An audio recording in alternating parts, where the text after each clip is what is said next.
Hello again, everyone. Hope you are well. Matt and Alex back. Alex and Matt with the latest edition of the Opening Bell. This week, we are going to be dipping into the newslines, and they are plentiful. Kell Brook on his way back, Daniel Kinahan on his way back to Ireland as well. Joe Parker update. Troy Williamson beaten by Callum Simpson in that rematch. Callum Walsh and Aaron McKenna having a good big night, returning home to Ireland as well. And Dina Torsland with a performance of her life. We're going to be talking about that as well. Smokin Bert Cooper from the history books, just for Matt. Clarissa Shields is in action this weekend as well. So lots to pack in as my learned friend joins me from Miami, baby. Probably a little jet lagged as he's not had much sleep. How are you? Yeah, I'm good. Arrived at around 11 p.m. local time, as in at the hotel, and then inevitably woke up at 3 a.m. Managed to get another hour after that or so. But yes, about 7 o'clock now. So I've got, record this for an hour or so, then go down and get some breakfast, and then head over to the offices of Gary Jonas, where I've got a week of meetings with Gary discussing all things pro box and boxing scene. So yeah, it's going to be a pretty full on week. And I'm not sure I'll see much of the Miami sun, which is just as well actually, because it's excruciating. The lighting in the hotel is fantastic, though. It looks like you've been moisturising since you were a baby. It's absolutely fantastic. We need to get some of that in your home setup. Yeah, I've been moisturising since I was about 16, believe it or not. And I think anybody that watches on YouTube would find that hard to believe. But yeah, the lighting in the home office with it coming through the window behind me most certainly doesn't do me any favours. Do you know what this latest top is? I've got on. No. Yeah. No. Lovely. I think it's from last season. I don't know if it's their second kit or their third kit, but it's Juventus, all black. For those that are just listening, it's sort of black, plain black, bit like Ferrari, the big horse. Plain Adidas, white striped collars and sleeves. Very plain. I like it. Although there's this weird sort of flower pattern all across the shirt, which I'm not that happy about. But otherwise, I like it. Yeah, I'm rocking the Juve look this week. Now, Kell Brook returning to the fold.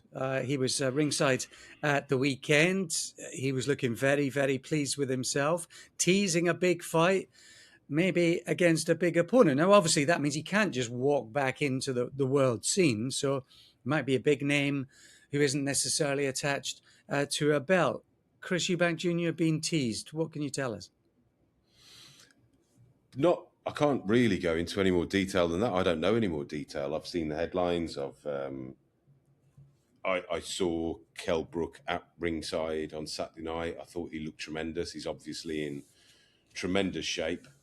His biceps bulging from his flattering polo shirt. I thought he looked terrific. 40 years old, though, and I think Kell Brook is one of those fighters that we always knew would struggle to stay on the sidelines. His partner now is Ebony Bridges, who's an active fighter. They train together.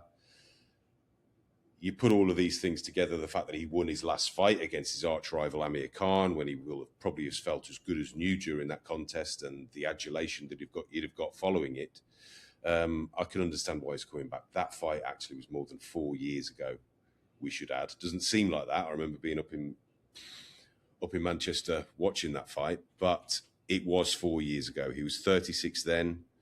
He was regarded as past his best then. He'd lost to Golovkin, Errol Spence, Terence Crawford. There were signs that he was slipping, and I think he was flattered by Amir Khan being even more deteriorated on that night.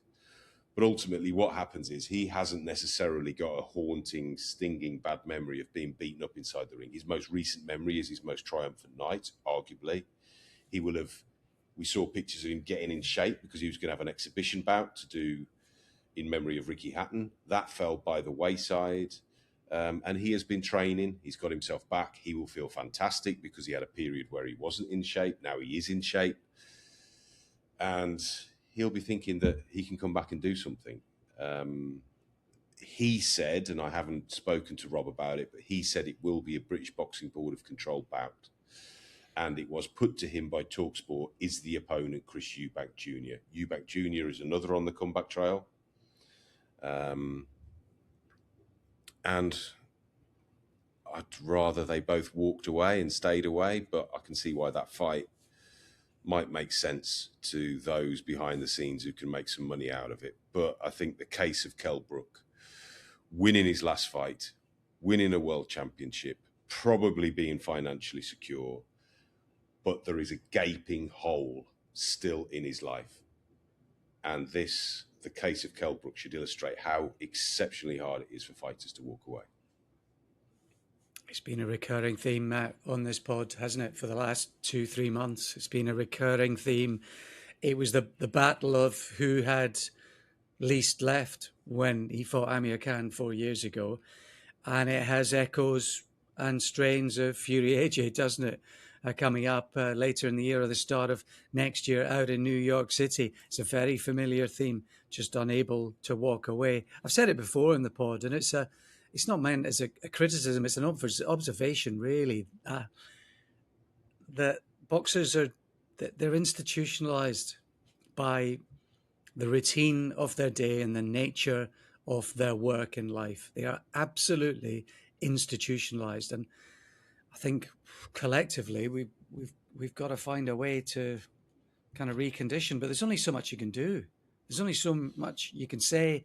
There's only so many ways in which you can help, particularly people with that kind of money higher up the food chain as well, when you're talking about AJ and Fury. So there's no doubt it's echoes of all of that all over again. Although what you would say, if we're just thinking about fighter safety and boxers not getting hurt, Brook against Eubank, probably in the same way as some of Chisora's matches down the stretch in his career, it's probably as good as it can get, Matt, if we're fearful of the worst.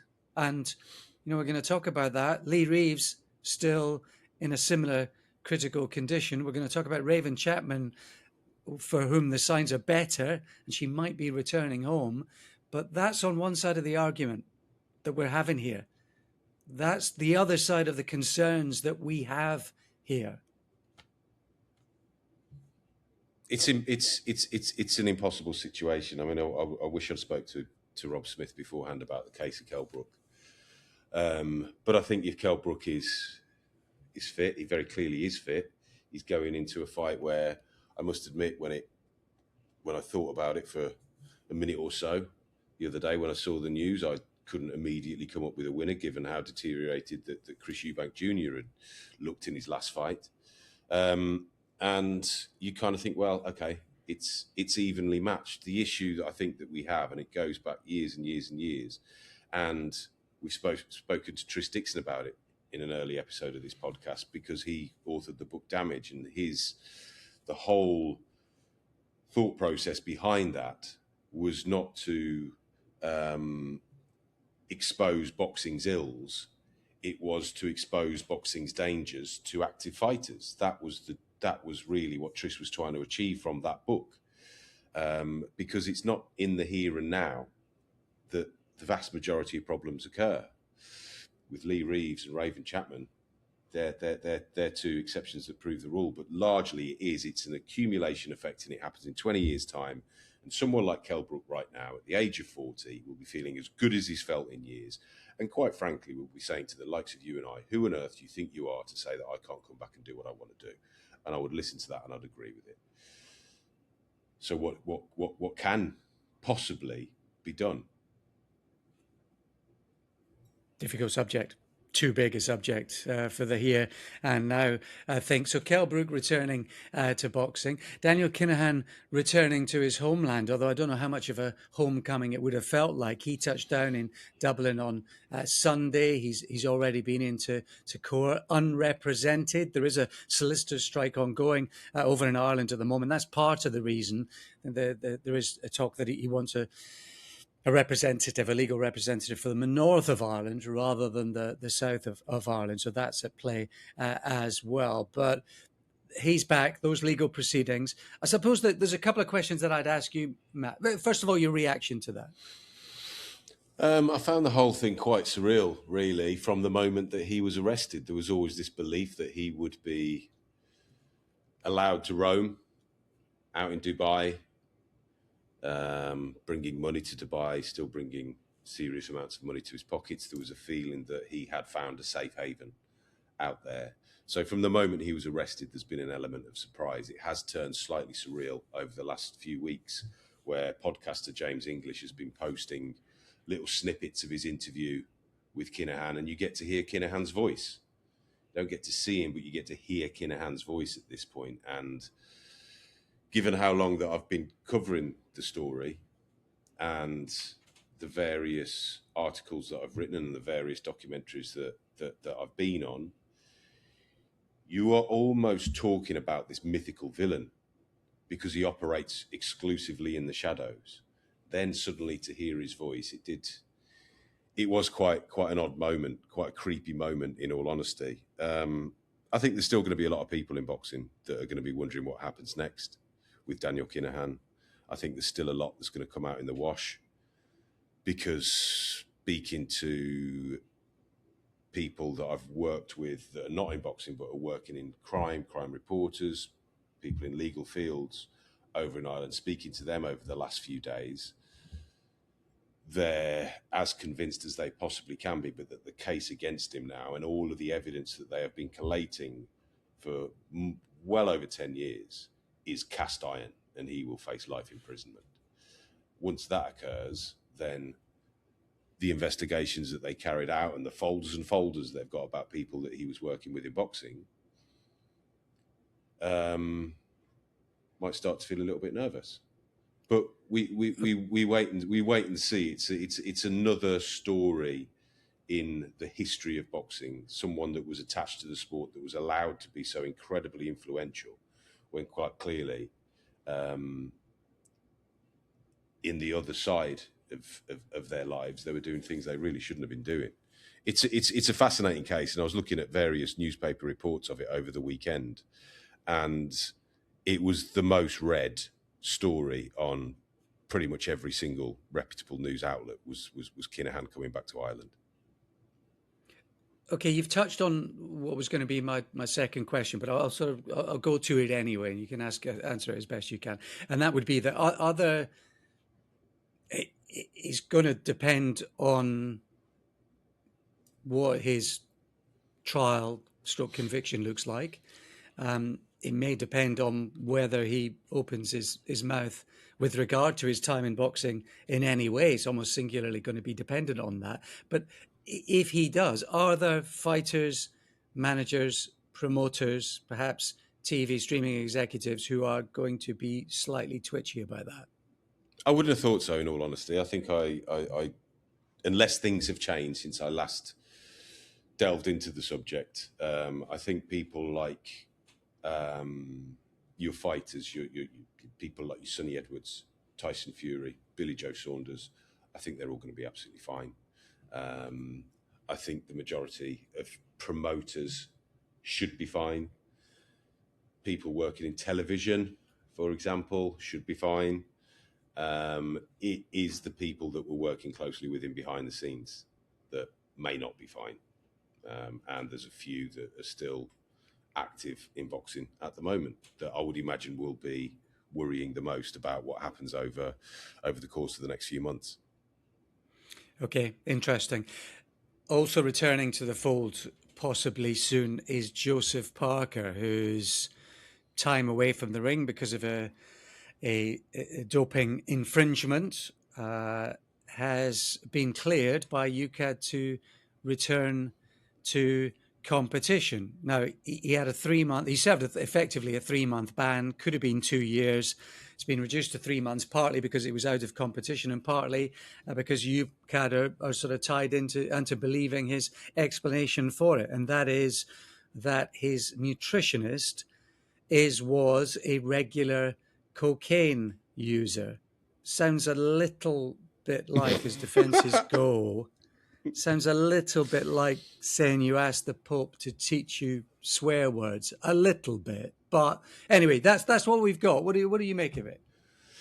I think I make of it the same as anybody that kind of just looks at it on the surface. We will not be privy to the investigations that UKAD carried out regarding this case, and very often with these cases, when we hear such explanations, and we've heard so many of them over the years, it does appear that it's all a little bit ridiculous, doesn't it? But I'm not going to. But at the same time, to me, the fact that he's got a nutritionist using cocaine regularly would strike me as more feasible than Joseph Parker on the brink of a world heavyweight title fight is using cocaine in the days leading up to his fight with Fabio Wardley, which is just insane, which I think we said at the time. But it's one of those, isn't it? It's one of those which often makes you wonder exactly how much the drug enforcement agencies can do.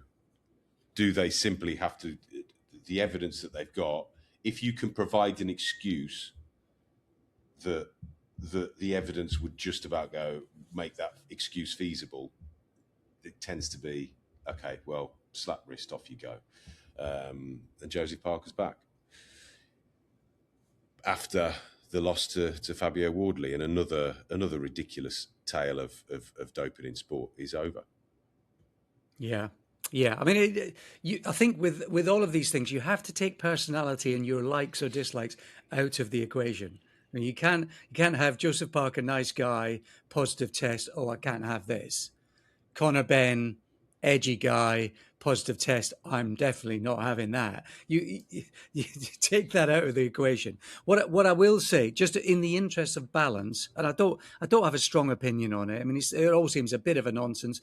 Personally, my own feeling is I think UKAD haven't been fit for purpose for quite some time, and if you want to read about how they dealt with the British cycling team quite some time ago, you might get the sense that there's an element of favoritism, stroke, dare I say it, a cover-up. But anyway, that's in the history books. You can go and read about that if you want. What I will say is, because of essentially most doping being a black market experience, there is always at play the likelihood that sometimes people are getting popped for what it is that they weren't necessarily doing. And I don't mean they weren't doing anything. I mean, because of cross-contamination, because of reusing black market, same beakers for different products, that sometimes, and I think it happened all the way back in 88 with Ben Johnson. I think essentially Ben Johnson got popped for something that he wasn't taking, but he was taking everything else. So I think sometimes what it is that the test shows up isn't necessarily what dopers are using, but it doesn't mean they're not doping. And I don't have a strong view, really, whether Joe Parker fits into that category or not. But if you know enough about it and you read enough about it, that is in play. This might just be exactly what it says on the tin. It might be. It might be. And you kind of, I think, given that the substance where you talk about Conor Benn, and that's a different case. And I think the way that case went on and on and on and on, and the fact that he tested positive twice, 5 weeks apart, for a substance that you can argue strongly is a performance enhancer or would be going some way to assist what he was trying to do in the build-up to a Chris Eubank Jr. fight. And then you look at this with Joseph Parker and its traces of cocaine. I think you can separate those two. And even if Joseph Parker did, 2 weeks out from the fight, decide to go buck wild and have a night out, it's still a very different case to what we've seen with fighters like Canelo, Conor Benn, Tyson Fury, where you can start to build towards a case of a fighter here is trying to cheat and have an unfair advantage over their opponent. Whatever the truth of the matter is with Joseph Parker here, I'm not convinced that that's in the same ballpark. Yeah, that's good. That's good. It's a good point and a very fair one as well. And actually, surprisingly, there was a similar situation a year and a half or so ago with a European fighter that we heard about that hasn't seen the light of day. And for legal reasons, we probably won't mention it, but I've mentioned it. Um, so uh, maybe one day that will see the light of day. Maybe it won't. So yeah, fair point. Fair point. Now, Troy Williamson was probably kind of put out of the fight, wasn't he, by Callum Simpson right from a very early stage. Simpson with Rob McCracken now, interestingly. That's an interesting matchup. Troy Williamson kind of put on the back foot from a very early stage up in Leeds.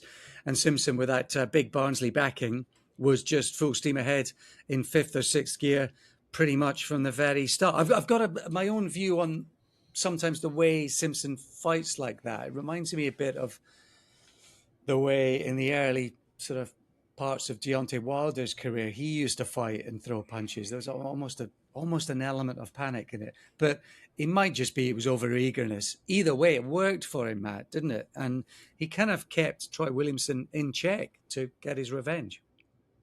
Yeah, it's far more one-sided than I thought it was going to be. I didn't think Callum Simpson was punch perfect, far from it. But I think there's always going to be that element to the way that Callum Simpson fights. His instinct takes over a little bit. Glad that you mentioned Robert McCracken. Absolutely love having Robert McCracken back on the scene with a prominent British fighter. I don't think you could possibly excite that bloke. It wouldn't matter what you did. I used to love interviewing him before the Carl Froch fights. Used to love spending time with him before the Anthony Joshua fights. He'd always be exceptionally honest with you. And after he's kind of masterminded, perhaps, Callum Simpson's return to form out in the dressing room afterwards, he looked like he'd just been told his holiday's been cancelled at the last minute at the airport, didn't he? But yeah, I thought Simpson was much better. He said in the aftermath, didn't he, that in the first fight he perforated his eardrum really early on against Troy Williamson, and he just couldn't perform the way that he wanted to, and that is the kind of side of boxing that we don't always hear about, and we just presume and we criticize a bad performance, and oh my gosh, what happens now?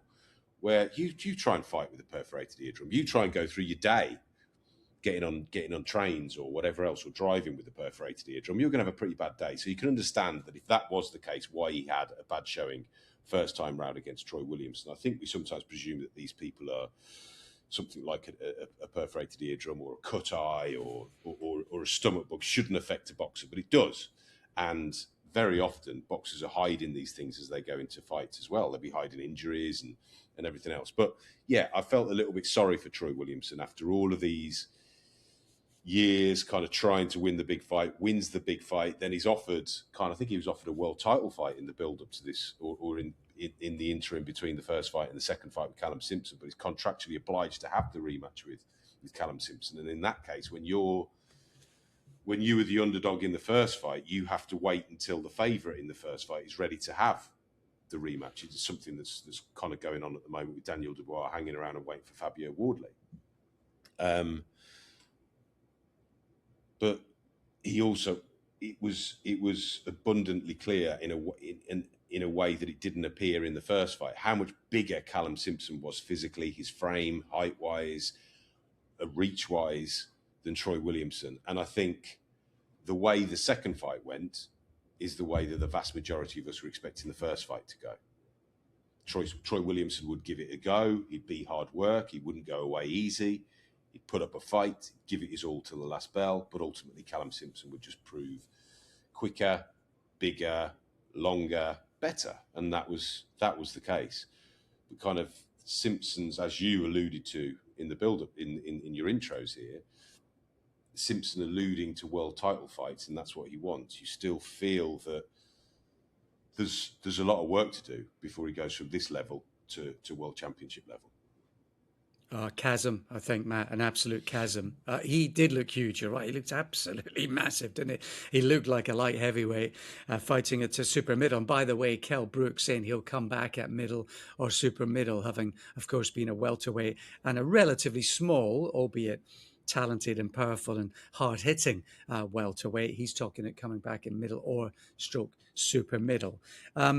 Yeah, so Simpson, and do you know what? I don't know why more fighters don't do this, actually. It's such a powerful tool in the toolbox.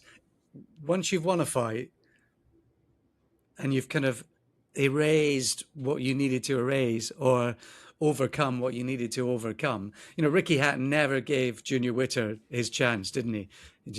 Witter annoyed him so much.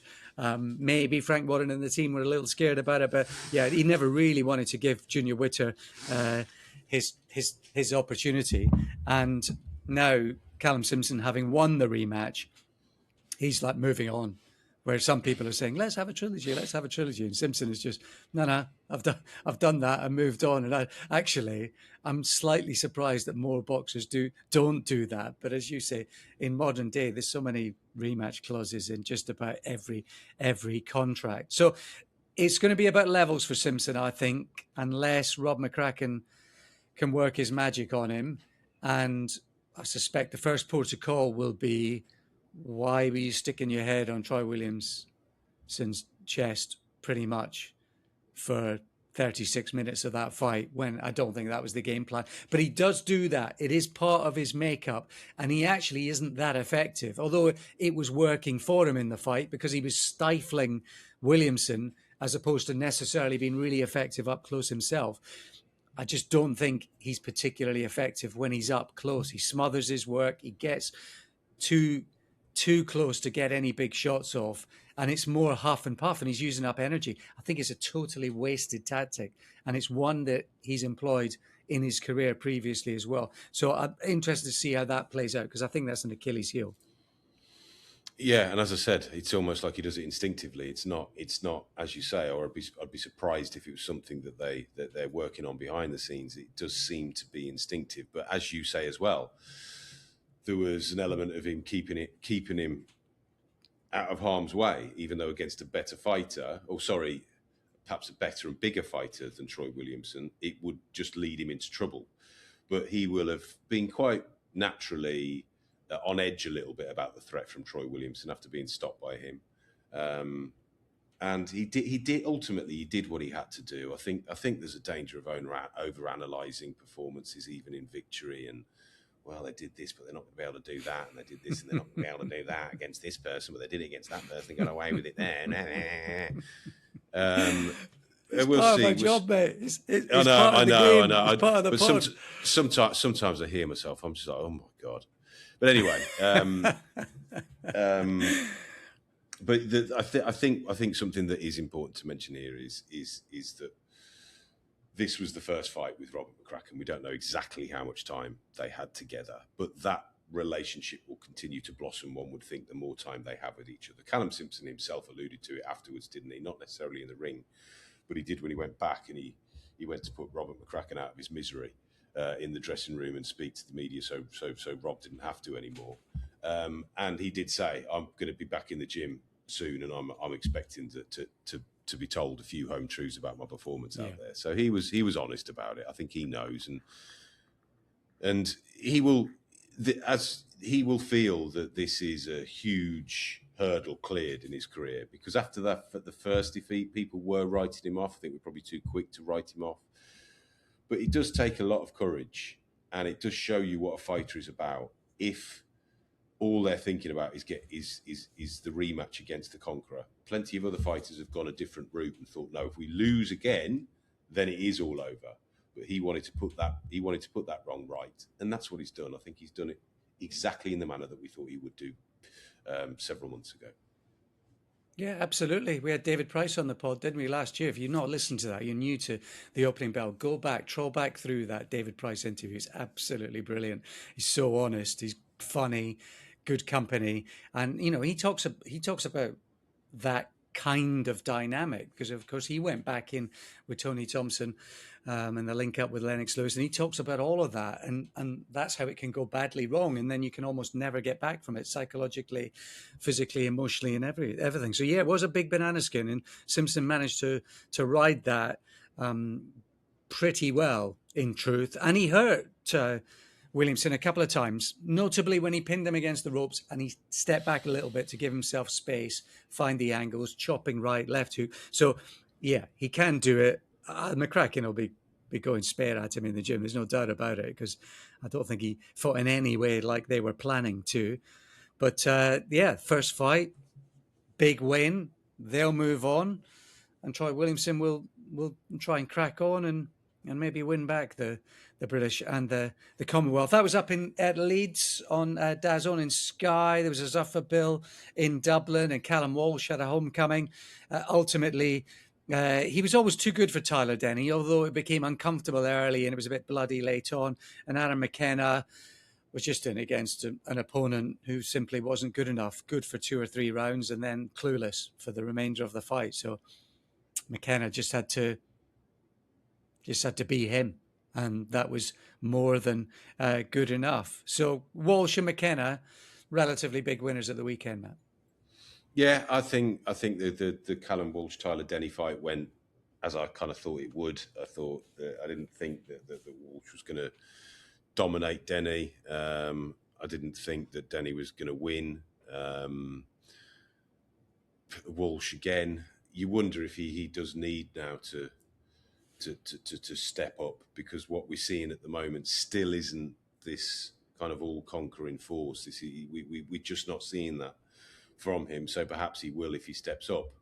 Not convinced by Callum Walsh. I suspect they'll continue to match him as carefully as they can, because he is a popular fighter. You could imagine him selling a lot of tickets, whether he's fighting out in America or if they continue to showcase him in Ireland. And we made our feelings quite clear about the McKenna fight as a world title fight last week, didn't we? I think McKenna was it was heartening to see how much it meant to him. You know, it was heartening to see how much it meant to his brother Stephen as well. They've come through this journey together. They've actively sought education in America, in different parts of the world, sparring with some of the top fighters. It was already quite a romantic story when it began. I remember speaking to them both, I think, ahead of their professional debut several years ago, training in the back garden with Dad, and now they've got a world title. They've got the IBF title. McKenna said in the aftermath, in the post-fight press conference, that now he wants to prove he is the best middleweight in the world. He was quite honest in the way that won't show everybody that I'm the best middleweight in the world. Now that's what I want to do next. And there is a gaping hole for someone to come along and grab that division by the scruff of the neck. Whether that's McKenna or not, we don't know. We also know that negotiations for a shot at Carlos Adamez were quite advanced before Adamez decided that isn't the way that he wanted to go. And Carlos Adamez against McKenna, Aaron McKenna, I think will tell us an awful lot more about McKenna than what we learned on Saturday night. Yeah, I mean, 2 of the best middleweights in the world? No, not by a stretch, certainly not Aliha. But McKenna's got potential to be one of those, and he is now in the discussion and in the mix with the others who are considered that. Denzel Bentley, now WBO champion. Adamez, who's probably the best of the lot, I think, the WBC champion. Lara, is he 43 now, Lara? He hasn't fought in nearly a year and a half, isn't it, Matt? Or is it December? He fought in December. Yeah, but he's still around, isn't he? I mean, I can't imagine that McKenna's handlers will be leading him towards Erislandy Lara, the perennial banana skin of those in and around his weight classes for his entire career. I think McKenna's going to be really, really difficult to beat. And I think that there are still levels where he can improve. I think now he's at the world scene. I think we should see him improve further. I think he's one of those fighters who's got his head screwed on and will simply take this as the next step as opposed to the end destination.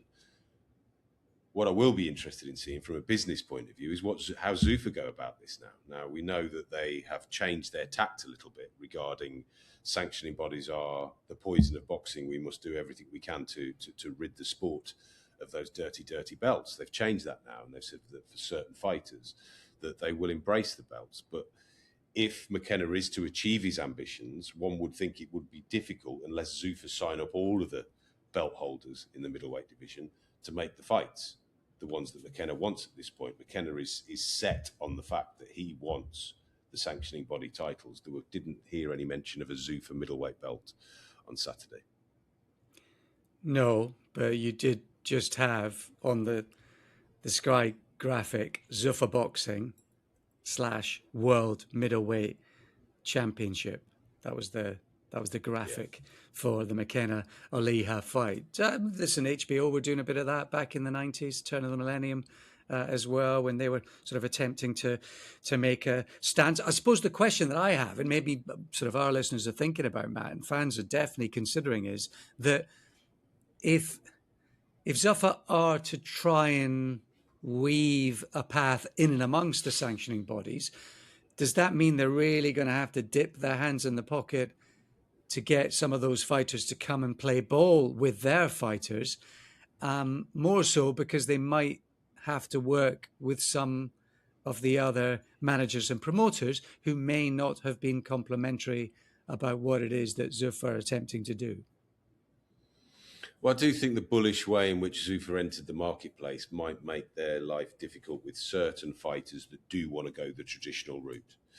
But if the money that we're led to believe they have on the hip remains on the hip, then it's not going to be that difficult, is it? I think what you will get, however, is resistance from certain promoters, which we have already seen. Ben Shalom is exceptionally vocal at the moment about the way that Zuffa are kind of swooping in and talking to fighters that are under contract to promoters. We know that Matchroom are watching or have watched the situation very, very carefully, particularly in regard to Conor Benn, but with some other fighters as well. Queensberry, quite what's happening with their lawsuit against TKO and Turki Al Sheikh and the wholesaler group, we're not sure. I suspect that won't be a headline court case like the Daniel Kinahan one. I suspect that will be resolved behind the scenes without anybody knowing it's been resolved.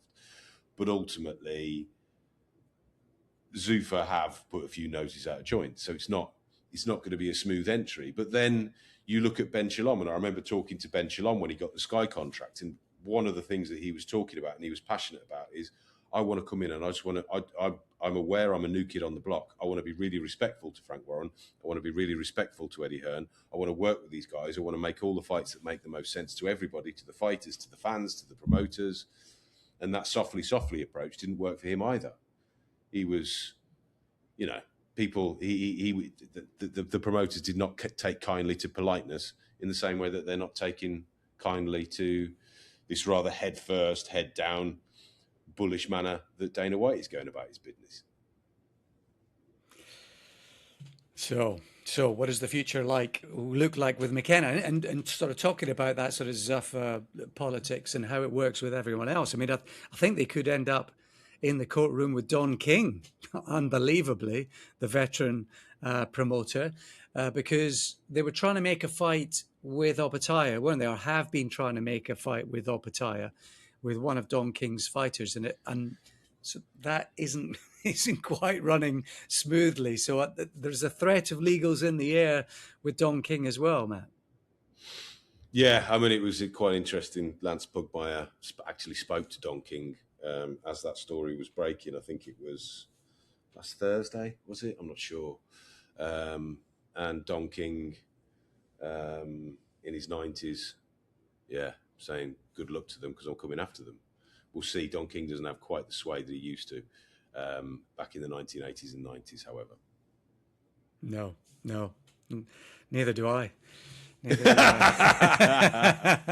Actually, no. I still got a bit in me. I've still got a bit in me. Went clubbing the other week down in Fabric. It's lovely Did little you? night down. Yeah, I did. Went to Fabric. But yeah, first time in a few years.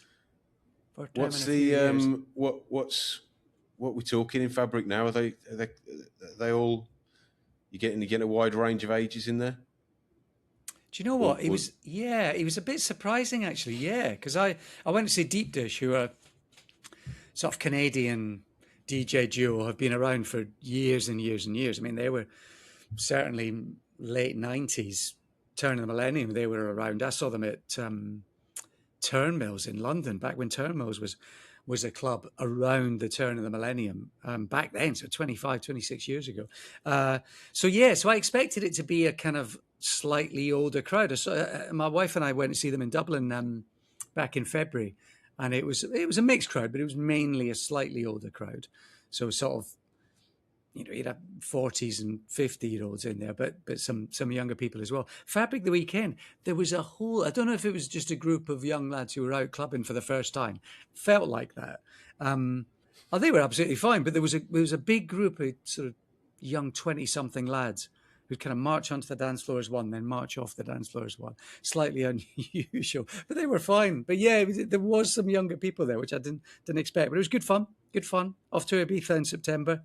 Still doing a little bit of it, but just as well we kept our betting hands in our pockets at the weekend, Matthew, wasn't it? Because Troy got absolutely turned over, never in it, and I was teasing Tyler Denny. I never really believed it, but he had that knockdown in the first round, curious one, but he never really got into it, didn't he? I think he was hurt in the first sort of couple of rounds, and then he fought the wrong fight, and he was never in it. I think Walsh was too fresh, too young, and his hands were way too quick, wasn't he? Way too quick, Callum Walsh. I've got a strong view on him. I think he reminds me of fighters who, and I think it's the hardest thing for any young fighter coming through, because they're taking a bit from their idols.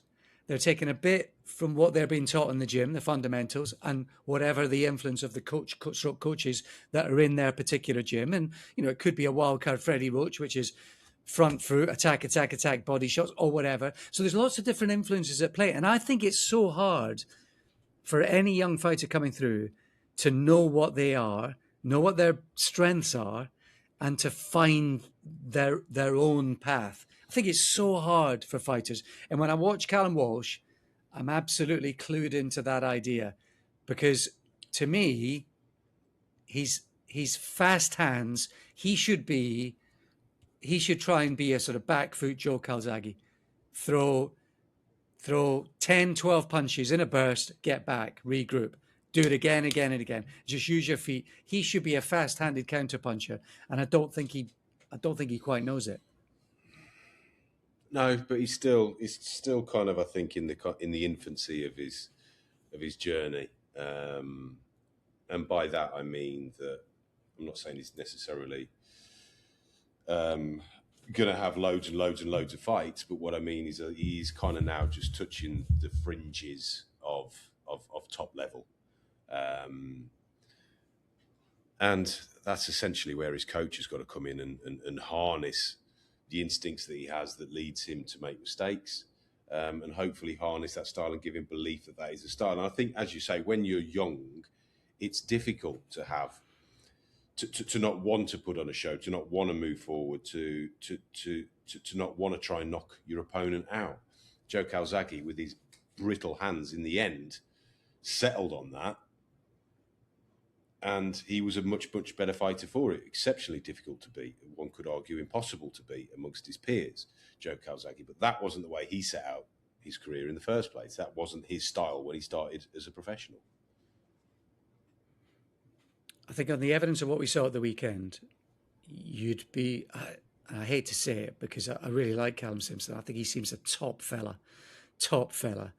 But you'd be hard pushed to be thinking Simpson or Walsh are going to win world titles. I mean, I think you'd be an enthusiast and a fan to be thinking that on the evidence of what we've seen so far. On the evidence of what we've seen so far, however, fighters have won world titles that perhaps wouldn't have won world titles if there wasn't so many to aim at, if there were not certain rankings that would just completely skew if and bore no resemblance to logic. And now and again, this is fighters can win titles by meeting lesser opponents who shouldn't necessarily be in world title fights. So I wouldn't write that possibility off at all at this stage. Okay. I'd be a bit stronger on it than you. Adam McKenna's a more difficult read, isn't he? Because on what he's done so far, I think the Liam Smith win is the outlier. Could be a red herring, could be misleading. Is open to debate. He looked good that night, he really did. But I think there's an asterisk next to that win. The balance of everything else, the body of his work, you can't say he's world class.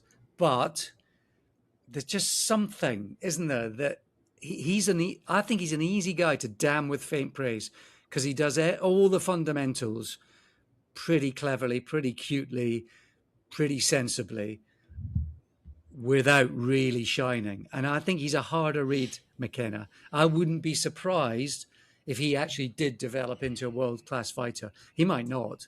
I don't know. I don't have a strong view, but I think he's a difficult read, more difficult on what we've seen so far than the other two.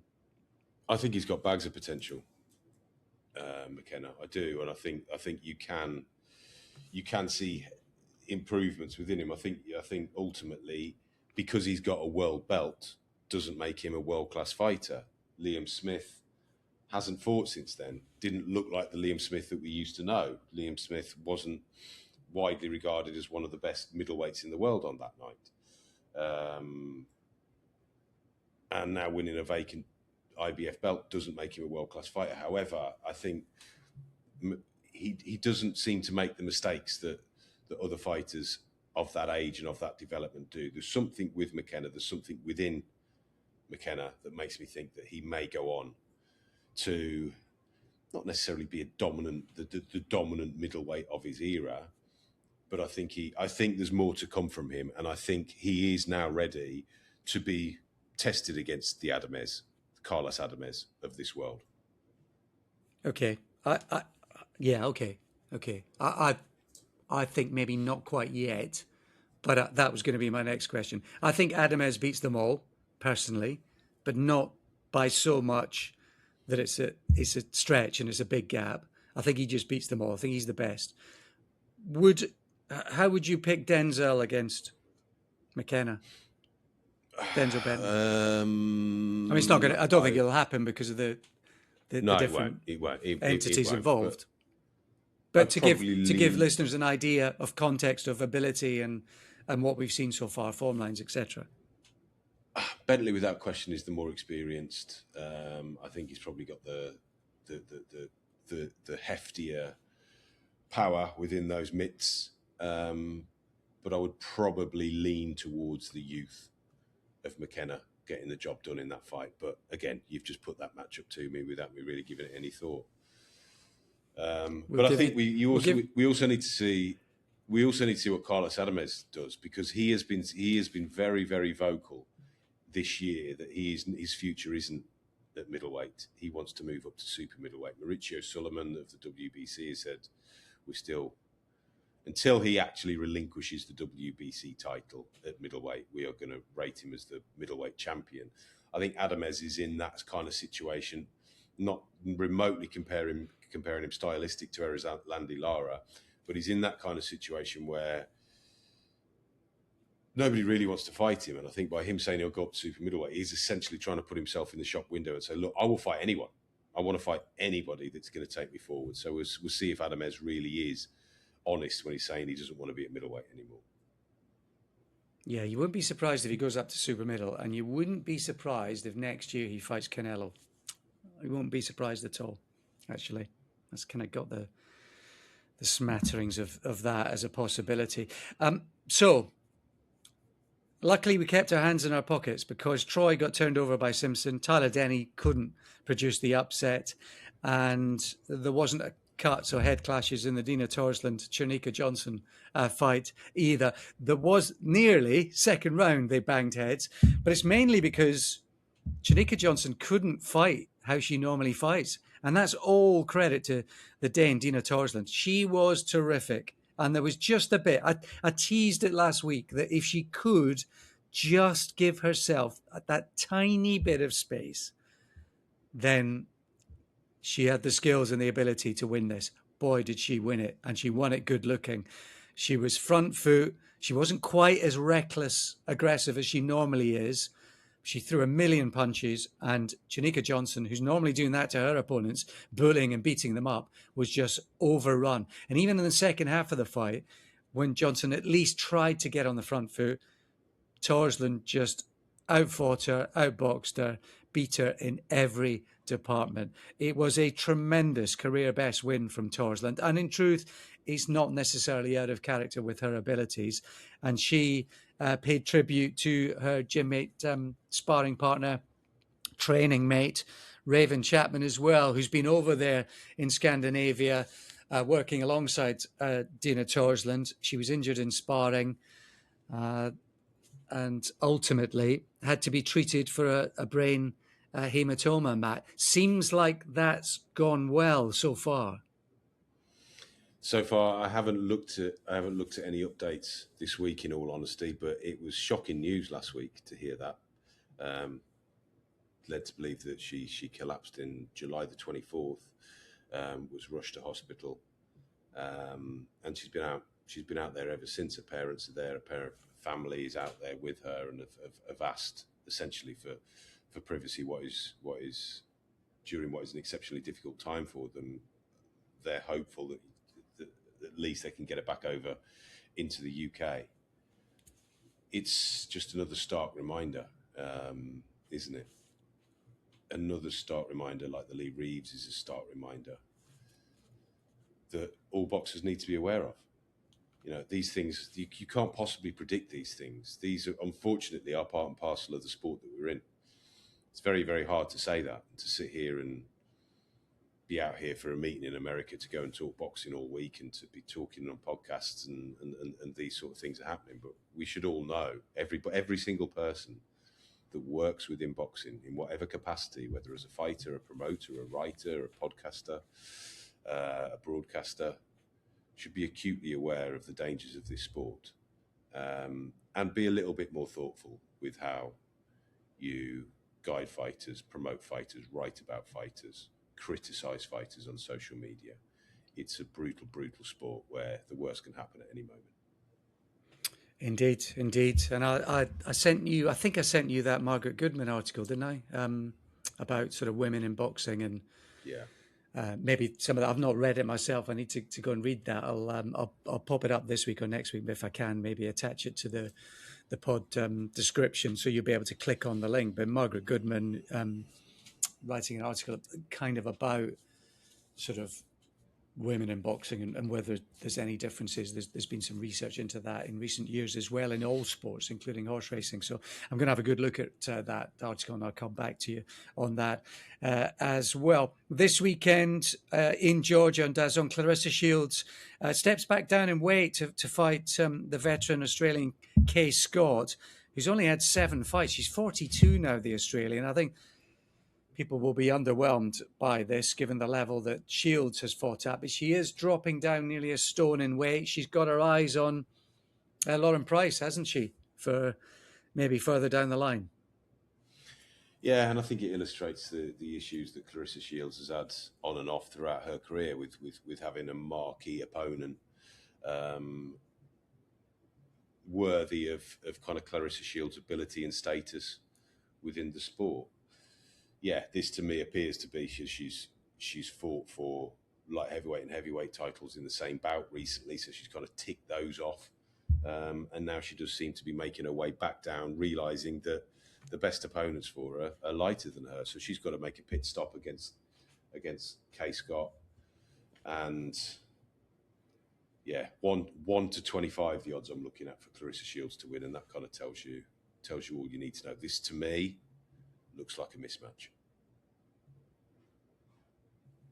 Time now for this week. And this week we take you back to the 8th of August 1991 at the Trump Castle in New Jersey. It was the latest in the 90s from Smokin Bert Cooper. I saw this was on the dateline, so felt Matt would love a little delve back into any Smokin Bert. And it was Anthony Wade, 25-year-old, who got the unexpected late call-up after the fight with Bruce Seldon fell through. Bruce Seldon actually got a better offer, didn't he? He got a much, much better offer, and that was to fight Riddick Bowe. at short notice. So Selden out, off to fight Bo. Anthony Wade in at something like 8 days' notice, Matt. Yeah, Anthony Wade comes in. I think he came in with a glossy-ish record. I think he was 14-1 coming in. This really is a nice little snapshot of the early stages of 1990s boxing. Kind of take it chronologically. There's the introduction from a very young Michael Buffer for Smokin Bert Cooper. I listened to that several times. Just went back a few frames and listened to the way that a peak Michael Buffer introduced Smokin Bert Cooper. Beautiful stuff. Bruce Selden, who should have been in the ring with Bert Cooper, at ringside. And midway through the fight, we get to hear from him talking about why he was not fighting Bert Cooper, the fact that he was fighting Riddick Bowe the following night. Realised that there was an awful lot riding on that. Selden coming off the loss to Oliver McCall. And you say he got a better offer. Financially, I'm sure it was a much better offer. It didn't quite work out that way for Bruce Selden, although eventually he did manage to regroup and win a belt. And you've got Bert Cooper in one of the few purple patches he had once he'd made a name for himself and once he'd made a bit of money. Once he had a bit of money in his pocket, the distractions outside the ring were almost impossible to resist for poor little Smokin Bert. But this was a period of his career where he was taking it seriously. He'd lost to the aforementioned Bowe when he appeared to quit. He'd had the hellacious 12 rounds with Ray Mercer before that. But he'd put 2 wins together, Lauren Ross, Conroy Nelson, then it was Anthony Wade. And this is the period of his career that would culminate with the fights against Evander Holyfield and Michael Moorer. I think people have asked me before, what is it you like about Bert Cooper? Why are you so fascinated by Bert Cooper? It's the whole story. It's the era. It's the way that he fights. But it's never been under any illusion that if Bert Cooper could just put it all together, he would have been the greatest heavyweight on earth. I think we saw deficiencies in his style here, even against the contextually inexperienced Anthony Wade. He was always a sucker for the uppercut, Bert Cooper, and we saw that several times in this fight with the cross-arm defence. As much as I like it, and as much as I like that harassing, wide-hooking style of Bert Cooper, he did leave himself open to punches through the middle, as Evander Holyfield eventually exploited, as did Michael Moorer. And it was shots like that ended his world title dreams against those two. But just to see Bert Cooper in a ring, smiling, enjoy himself, seeing him in shape, I enjoyed it. But if you're going to go to this expecting a war or expecting a thriller, you're not going to get it. But there's a few little nice snapshots of the time. Yeah, and there's a couple of nice little stories, isn't there? Obviously, Bruce Selden, they do an extended interview during the fight with Selden ringside, who I think he's 24 hours away from losing to Bowe in a round. They tell the story of how the Morrison-Mercer fight was sort of on off as well because of sort of injuries to both of them. Actually, Smokin Bert cuts Tommy Morrison in sparring, so that's one of the times the fight falls through. And then Oliver McCall was playing basketball with Ray Mercer, and Ray Mercer injures his ankle and the fight falls through. Ultimately, Morrison and Mercer, they will get it on, won't they? It's that horrible knockout, isn't it? It's in the October of this year. We've done that fight before. It's that brutal 5th round stoppage for Ray Mercer of Tommy Morrison. But the backstory to them finally getting in the ring is quite interesting. Yeah, and it's all there, and it's of the time. So we're not hearing people talk about it retrospectively. They're talking about it. They don't know what's going to happen. They don't know if Ray Mercer and Tommy Morrison are going to get in the ring. They don't know what's going to happen when Bruce Selden fights Riddick Bowe the night after. And I think it's lovely to hear that the commentators are enjoying the night, aren't they? Is it Al Bernstein who gets blood all over him, I think, in the 7th round? And then they're joking about that almost at the point where the fight is stopped still. That the fighters should really move away from where they're sitting because his suit's going to get ruined. But it's all Smokin Bert. It's all Smokin Bert from start to finish. He's just got too much ability, too much experience, and too much class. for someone like Anthony Wade. Yeah, way too much. Wade tries. He's not got the punch. Slightly unusual prep coming into this, isn't it? Because he's. I don't think I've ever seen any fighter have more no contests in his record than Anthony Wade. They're sprinkled liberally throughout his record, including in this particular year. But if you include the no contest, this is his 17th fight of 1991 in August. Absolutely bonkers. There was some funny goings on in American heavyweight boxing around this time. This is the time, don't forget, with Bert Cooper, where you got Colonel Rick Parker doing some odd things in certain fights, trying to find a prospect to build that can be a significant meal ticket for him in a big fight. And you look at some of the names on Anthony Wade's record, like your Tim Morrison's, Winston Burnett, there was another one, Dickie Ryan, Lorenzo Kennedy. There's a sense that Wade was being built towards something.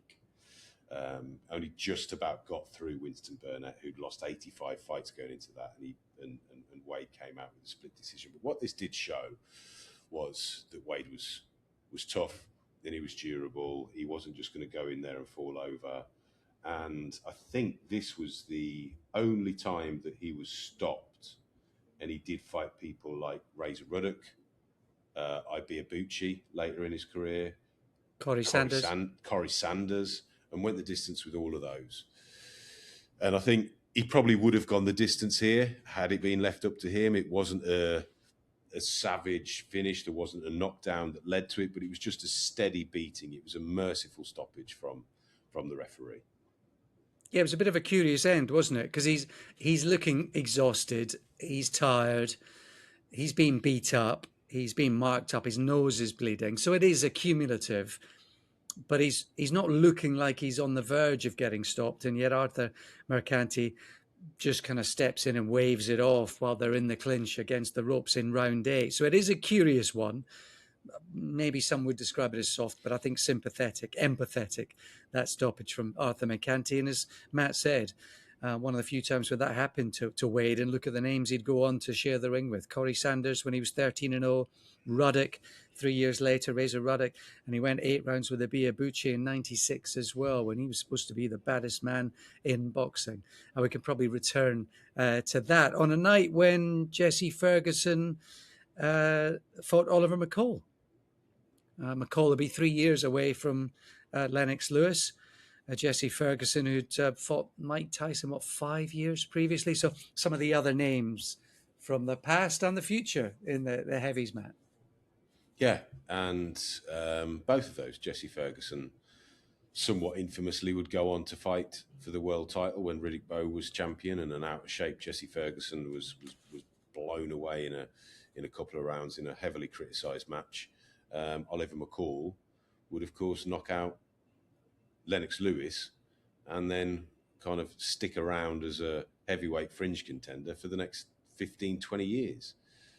Yeah, incredible period, one that always fascinates me, one that I love to be reminded of. So thank you for suggesting it this week. Yeah, no problem. Always willing, able and happy to, my friend. Before, I want to ask you about a book. I want to mention a book, again, that we mentioned on the pod before we finish. That'll be the final thing. But I just want to thank NAS Medical, our sponsors. They're independent experts in ringside medical care. They provide global medical coverage for professional and amateur boxing events, ringside medicine training and basic life support, accredited courses. Boxer safety is their priority. Find Neil and the team at nasmedical.co.uk. And thanks to them, without them, the Apple Plus subscribers and the patrons, we couldn't do the pod. Simply couldn't do it each week. I know I say it, but it's the truth. It is the truth. I'd be away out trying to find work, trying to get paid, is the truth of it. So thanks to them, you are stars. Matt, we always mention John Houghton around this time, sort of 80s, 90s heavyweight. We always mention the John Houghton, The Years of the Locust book. If you haven't gotten that in your collection, try and get your hands on it because it's an absolute belter.